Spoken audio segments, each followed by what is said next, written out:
New information on an I-team investigation. We've confirmed 2 ongoing investigations, including one at the state level, both focused on a city department. The I-team's Lynnsey Gardner found out investigators want to know if your tax dollars were spent properly by the Jacksonville Housing Authority. Investigators are looking into whether grant money was improperly awarded in Jacksonville. I also found out the man making those decisions was demoted to a lower paying job, and he is now suing the city in federal court. The Office of Inspector General is deep into its investigation of Daryl Griffin. The I-team found this audit of the city department he used to manage, and it spells trouble right on the front page. Investigate whether disciplinary action is warranted with the program manager and if action should be taken against the 2 not-for-profit entities.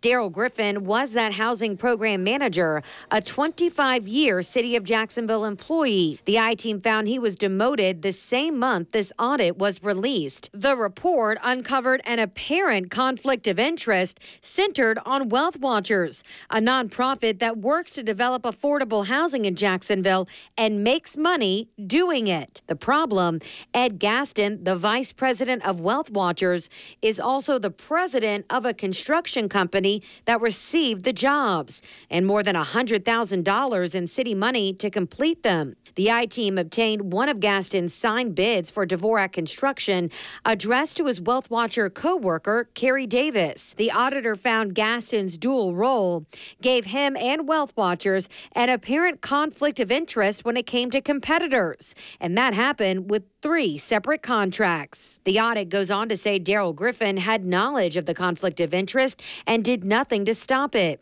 The I-team also found Ed Gaston used to work for the city. The city's response to the audit includes, "We are currently pursuing disciplinary action against this employee, which may include up to termination."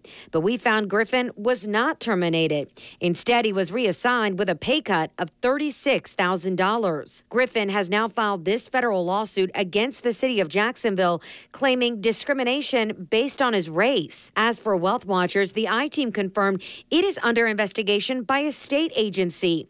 That agency is the Florida Housing Finance Corporation, which oversees federal grant money. Wealth Watchers advertises a partnership with Florida Housing online, but a spokesperson for Florida Housing tells the I-team it has canceled that contract.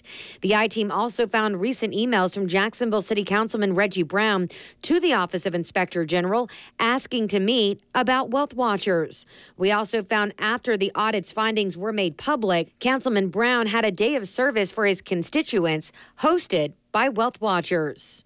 The I-team also searched property donation records going all the way back to 2006.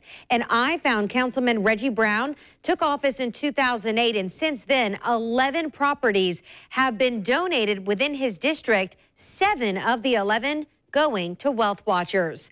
I also received this statement from Councilman Brown about his involvement with Wealth Watchers.